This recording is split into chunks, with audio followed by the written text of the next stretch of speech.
Good morning, good afternoon, good evening, family. Welcome to the Mental House with me. I'm sorry, your host, Khadija. Okay, listen here. Um, this lighting, I'm working on that camera. Um, but I got this. Y'all just bear with me. So, whatever side of the diaspora that you're on, let me welcome you to the Mental House. I really want to share something with y'all, and this video is in light of um, I really want to talk about how significant Ida B.Wells was, because I think what needs to happen is there needs to be a bridge gap between young folks and the older folks, because I really believe that a lot of young people mix up the civil rights era as just a bunch of passive individuals. Um, they also um, spend a lot of time victim blaming, which is a result of the narcissistic society that they live in, that they are not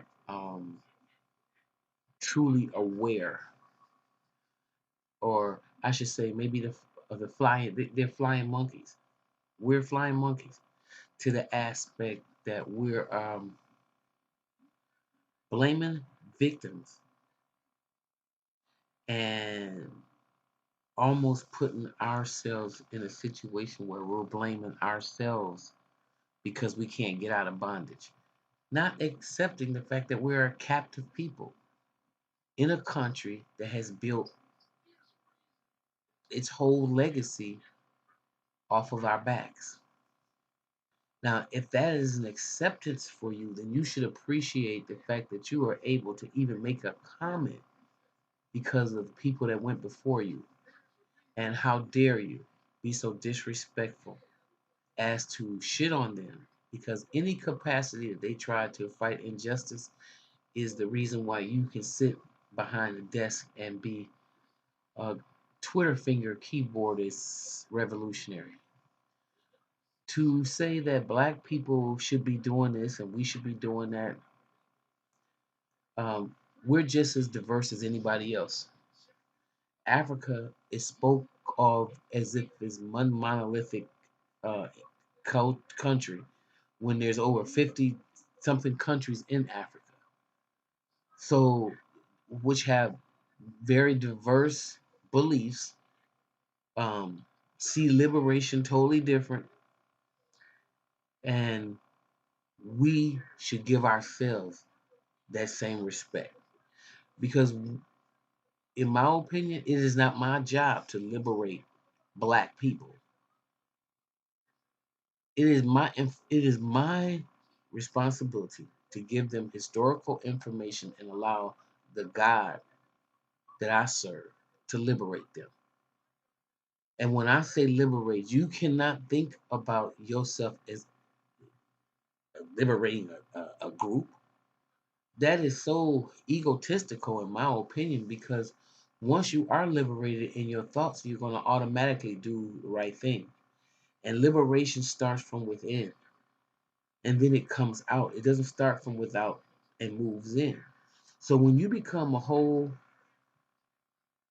person spiritually, okay, you're going to know the right things to do. You're going to know how to support your own. You're going to know things inevitable that do not perpetuate your destruction. Those are the things that you're going to participate, and your works is going to prove that. You don't have to go and try to liberate the whole world. Liberate your family. Liberate yourself. Ask the higher power, whatever you believe in, to give you wisdom and courage. Because if you are in a situation where you're not respecting the people that went before you, then to me you're using your platform for a disservice, and you're not being very honest. In fact, it's what you call Darvo again, denying and reversing the victim order. denying and reversing the victim order. At the end of the day, we are total victims. So what I wanted to do is I want to share with you something again that we put together. Uh, Rest in peace, Brother Greg, Dr. Greg Brown. And it's from the book A Black Holocaust in America. Okay, this book is gonna go back on some, but that's Ida B. Wells, if y'all can see her on the front. And she ended up being Ida B. Wells Barnett because she married an attorney, um, F.L. Barnett, the secretary, I think he was. But anyway, make a long story short, this is an article that she wrote regarding the history of the East St. Louis riots. This is an article that she wrote for the newspaper. Okay, and remember, at some point, Ida B had a bounty on her head, just like Harriet Tubman, because what is mightier, uh, the pen or the sword? A lot of people think the pen. Um, but let me share this article with you. On Tuesday morning, July 3rd, 1917, the daily papers had big headlines announcing a riot which had been in progress in East St. Louis, Illinois, for 24 hours previously. It stated that upwards of 100 Negroes had been killed and that thousands had been driven from their homes, that more than 60 homes in Black Valley, a Negro district, had been burned, and that nearly a half $1 million worth of property had been destroyed by fire. The Negro Fellowship League immediately got out bills announcing a meeting to be held at the Reading Room, 3005 State Street, for that evening. Now, although the notice was short and the bills had been on the streets only 2 hours, the place was packed by 9:30. At the at that meeting, the resolved resolutions was passed. Resolved that we, the colored citizens of Chicago, in the shadow of the awful calamity at East St. Louis, hereby express our solemn conviction that the wholesale slaughter of colored men, women, and children was the result of reckless indifference of public officials who, with the power of the police, sheriff, and governor, could have prevented this massacre if they had discharged the duty which the law imposed upon them. We call upon press, pulpit, and moral forces to demand the punishment of the officials who fail to do their duty. Resolved that we insist upon the right of every American and every American citizen to work in every field of honest labor, demanding the fullest protection of the law. We protest against the published recommendation of the State Defense Council as the peaceful exhibition of the same vindictive spirit that was expressed by the bloodthirsty riot in East St. Louis. Mm-mm-mm. Resolved that the situation which has just written the darkest pages in the annals of Illinois calls for the most intelligent, courageous, and conservative cooperation of all citizens, white or black. And we recommend a conference of white and colored citizens which should consider every phase of our present wrongs and to strive to find a remedy. And now this document was signed, it was written by Ida B. Wells and it was signed by A.H. Roberts, the chairman, B.W. Fitz, L.W. Washington, and attorney F.L. Barnett, the secretary.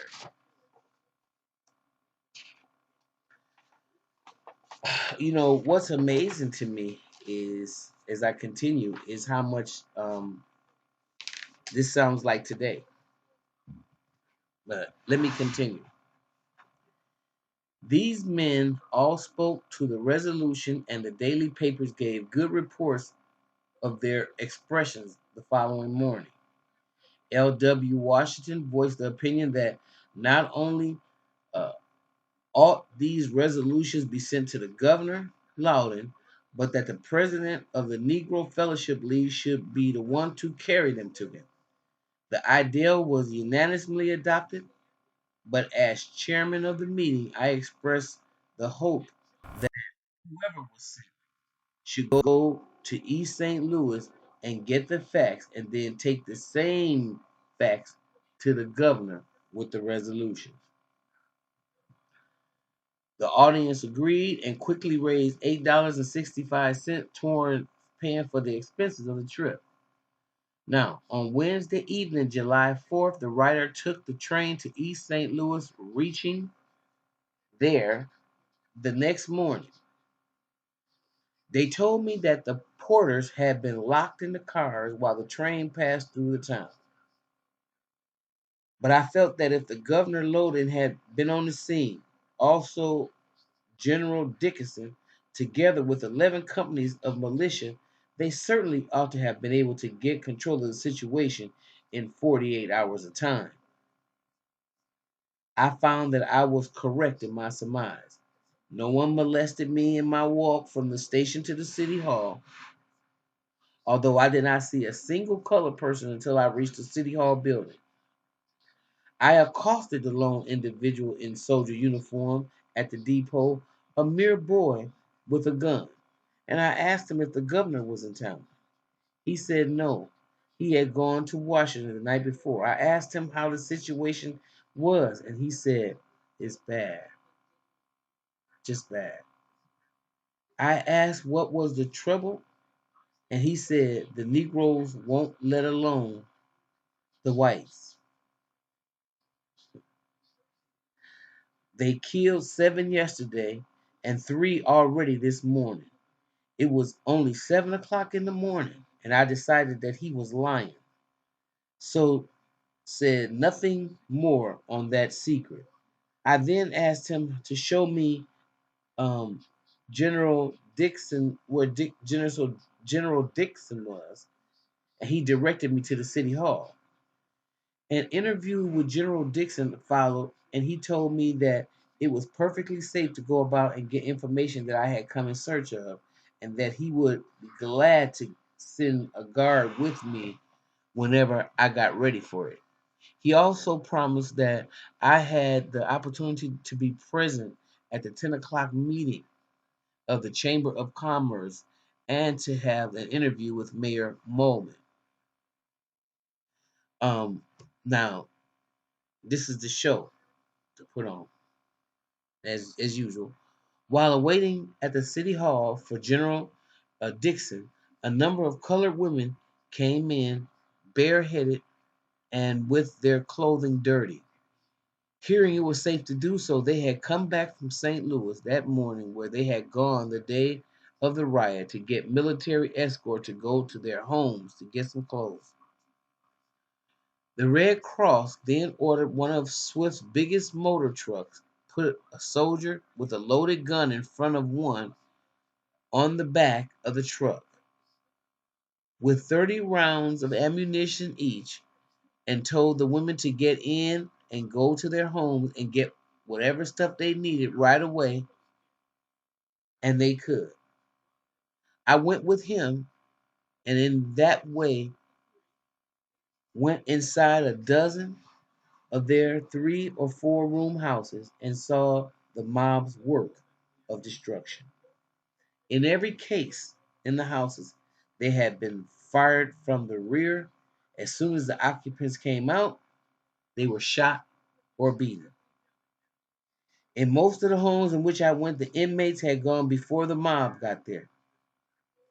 And when those cottages were found to be empty, the mob went into them, threw the mattresses, quilts, blankets, and wearing apparel that was not even new on the floor, and then cut, tore, trampled things underfoot and set fire to them. Pictures, bric-a-brac, everything they could destroy, they did. Now, most of these houses had brass or iron bedsteads. The mattresses were good, worth $4 or $5 a piece. In two of these homes, I saw a piano. In one of them, the woman found a few of her house records, but her Victrola and the most records had been taken away. The windows were broken and the doors had been split open, evidently with an axe. One woman found her pictures and some of her wearing apparel in a white woman's house. And when she accused the woman, this woman said that all the others were taking things, and so she did too. We crossed the bridge into St. Louis 4 different times that day, taking women with trunks of their wearing apparel, which they were able to find. These women told me the following stories as we rode through the town. Now I'm gonna stop right there for now, um, because it's important that we understand that it is the sacrifices, it is the abuse, it is the terror, the sheer terror that has happened to us on a collective level does not give us the right to be so arrogant to think we could have done something different. Because if uh, a group of 100 white folks come and pull you out of your house, and if you don't get rid of everyone that pull you out, you may find justice in a court today, just like the court of yesterday. You may not. May not. So it's important that we honor Mrs. Ballard, because that's whose story I'm going to read you next. Mrs. Lula Thomas, Miss Willie Flake, and all of these women have a story that they got to tell that they experienced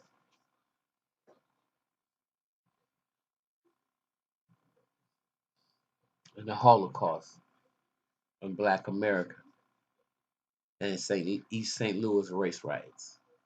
Okay? So we'll be back a little later. With that being said, like what you hear, please subscribe, share.